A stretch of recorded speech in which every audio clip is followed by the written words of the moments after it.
Kim, what is on your radar?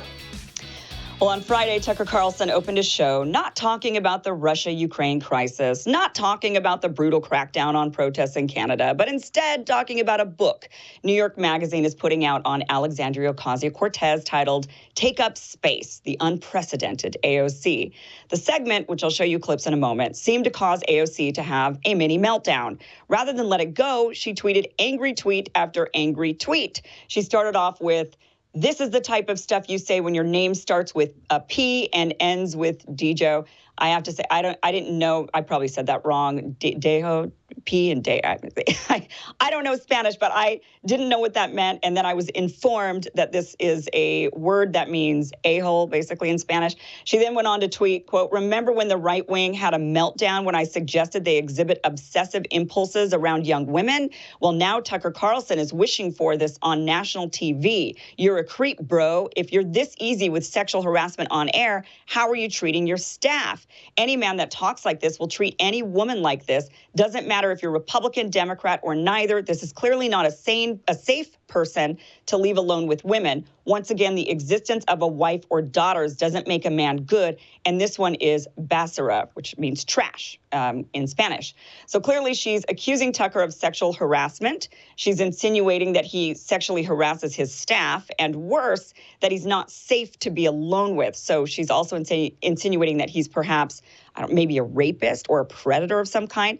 And she wasn't finished. The next day she picked back up and tweeted, "I genuinely want to know why Tucker Carlson is allowed paid to engage in clear, targeted, libelous harassment libellous harassment that endangers people and drives so many violent threats that people have to fundraise for their own safety. Why should they have to pay for his harassment? Make it make sense." So she's accusing Tucker of inciting violence against her that put her in danger. She claims he is engaging in libel, which is written defamation. I think she meant slander, which is saying something false that damages a person's reputation. She finished off her rant by saying, quote, "It's not within the realm of political commentary, and it's not just me. He regularly targets people that do not have access to resources for protection. Once he gets to fantasizing about booty calls of women on national TV, I cease to see the political value outside of incitement." So incitement is the action of provoking unlawful behavior or urging someone to behave unlawfully. So she's accusing Tucker of provoking his audience to do something illegal, presumably towards her. Now, these are some pretty serious accusations. Insinuating he sexually harasses his staff, that he isn't safe for women to be alone with, is inciting violence against her and others, and provoking his audience to commit illegal acts. Without solid evidence that Tucker's engaging in these behaviors, I would say she's perhaps the one committing libel, since she tweeted these accusations in a written text. But what is most concerning to me were the comments under her tweets. Numerous people were calling for opinions to be censored or even made illegal. Here's one. Lorraine Keeley responded, "Make telling the truth and nothing but the truth by journalists the law. And when they knowingly lie, they are prosecuted. Freedom of speech does not cover leading others to acts of violence." So, she isn't wrong on the acts of violence issue. If you literally are telling people to commit a violent crime, you can be charged with a crime yourself. But making it illegal to give an opinion if you're a journalist, to require people to not be allowed to say anything unless it's the definitive truth or else, sounds like what happens under authoritarian dictatorships, not free democracies. In response to AOC's tweet about why Tucker is allowed to speak, this person responded, "Because it's classified as opinion. This needs to change." And this guy, Bill Slusser, thinks the First Amendment needs to be amended. He tweeted, "Fox News doesn't need to allow him to have that platform. Therein lies the problem that the Fourth Estate has abandoned any decency. While it isn't possible, it makes me think maybe the First Amendment needs to be looked at for today's world."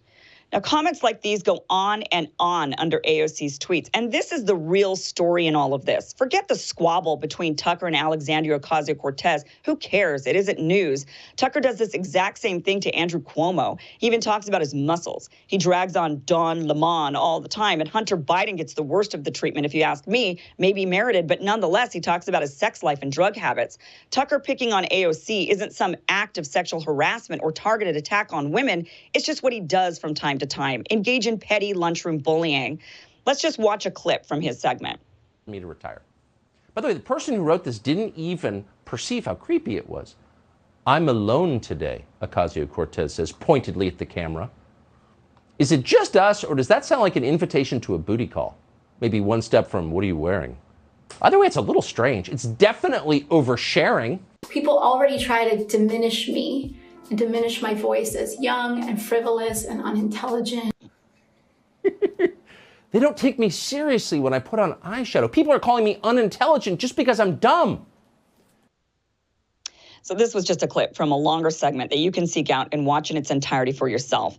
Now, was it news? No, I don't think so. I don't think Tucker should be talking about this. Was it worthy of the top of his hour, the top hour of his show? Probably not. But was it sexual harassment and an incitement of violence? No, it absolutely wasn't. Not even a little. But the problem is AOC, with all of her influence, is shaping American culture. People look up to her and they follow her lead. When she says someone making fun of her eyeshadow tutorial is potential violent predator who shouldn't have a platform, people begin to call for censorship. When she claims words are violence, which she does on numerous occasions, and calls for words to be silenced and even punished, her followers agree. She is shaping an entire generation of woke liberal Gen Zers into championing censorship and supporting becoming a one-narrative nation where dissenting and critical journalists are, quote-unquote, held accountable for their misinformation. You can only agree with her or shut up. You certainly aren't allowed to make fun of her. If you make fun of her, it's violence, and you're a predator. This is exactly the mentality of those who stormed into Charlie Hebdo and massacred the journalists who dared to make fun of the Prophet Muhammad.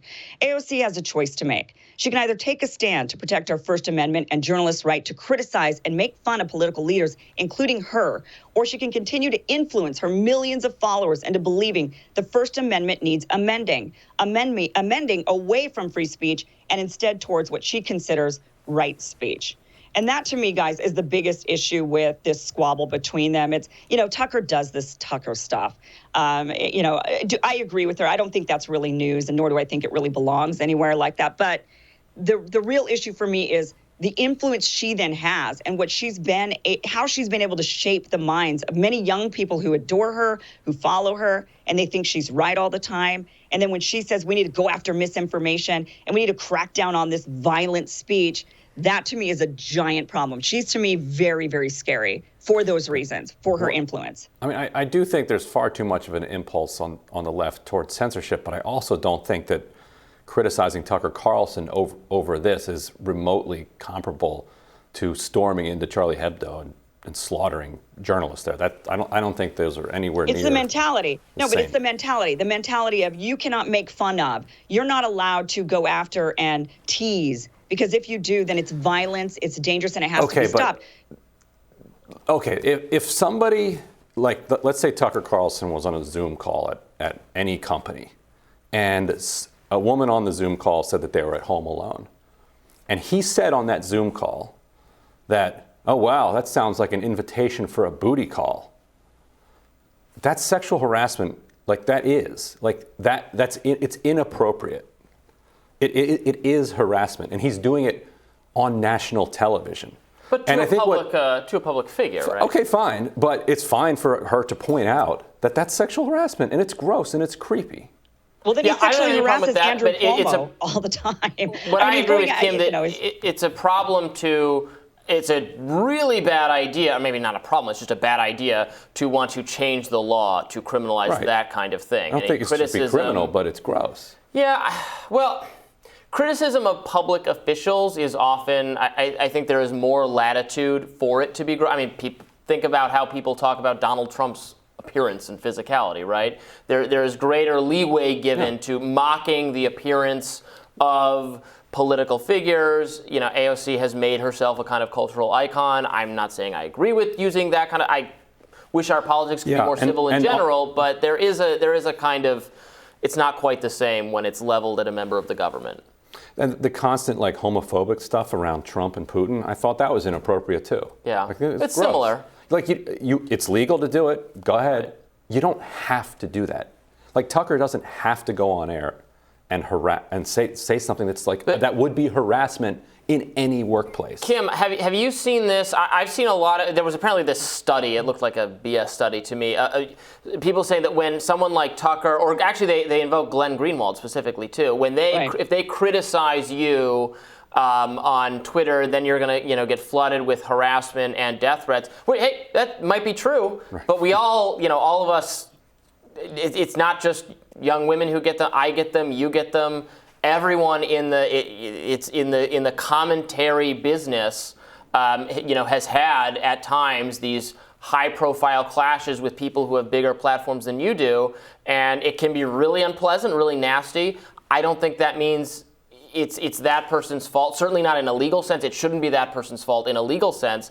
But there are people talking seriously about how, we should think about this in a kind of liability or censorship regime, and that does worry me. There's an appetite for that kind of thing. It goes beyond that. It's not even just wanting to change the laws and make things illegal or calling for more censorship from social media. There is a moral left that is rising, and they believe they are the moral right, and they believe that they can punch Nazis in the face. They believe that they can go and actually resort to violence because they're so morally superior in this way. Yeah. That is very dangerous. That mentality that she is shaping, to me, is the most dangerous aspect of this. What Tucker does on his show, making fun of people, and like I said, he does it to Andrew Cuomo, like, look at his big muscles. If that's not sexual harassment, then I don't know what is, I suppose.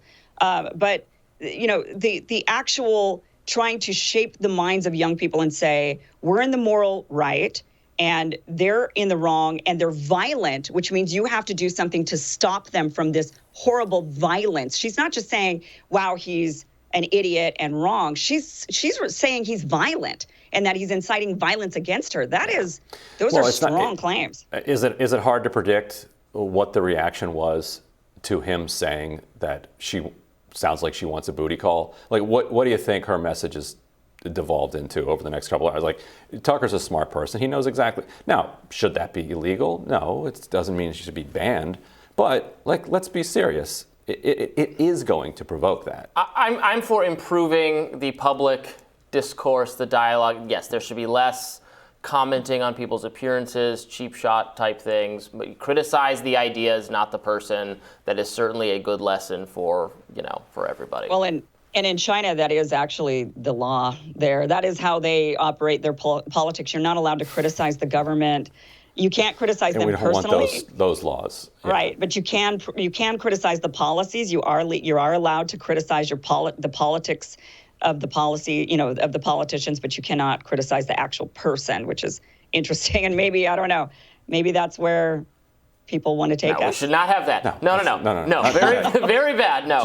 I think, but we should all be more responsible. We don't need prompting, requiring from the government, but it's better to be more civil and more kind and try to reach consent. Yeah. But just criticize. Look, I don't like AOC's ideas at all. I actually don't think she's stupid at all. I think she's a very smart and well-spoken representative of ideas I think are bad and wrong. But often the people on the other side are. Oftentimes they are very smart. Like, very smart people can disagree about they can know, people on the other side can know way more than I do. Smart people can even wear makeup, I've heard.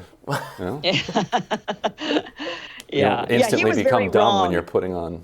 Yeah. His whole segment, when I watched the whole thing, I was like, oh my God. I mean, he was just wrong on so much of it. I agree. I do think she's very intelligent.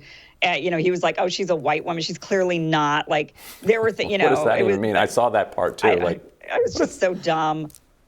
I don't know. I think the point is he doesn't have to do that, and he's choosing to. It's a free country, but it is, and that's a choice that's he's why. making. Sure, I just think it's dangerous for us to even to me is like a little bit like I don't know if we should. It's to be like, well, that shouldn't. I don't know. I hesitate to even say that. Like, he shouldn't even be talking about that on the news, cable because news then it leads criticizing to that. other cable news hosts. Right. That's all. It's all fair game, but And if you criticize us, then that's violence. If you criticize us, criticizing him, criticizing her. Just don't make cracks about my appearance. I'm very sensitive. Yeah. I'm very sensitive. Kim You're is beautiful, too. Robbie. Yeah. Don't worry, you're beautiful. Thank you're you. beautiful. Let's prolong this segment. Let's do this. No hebdo massacres here. All right, thank you, Kim. We'll be back with more Rising in just a minute.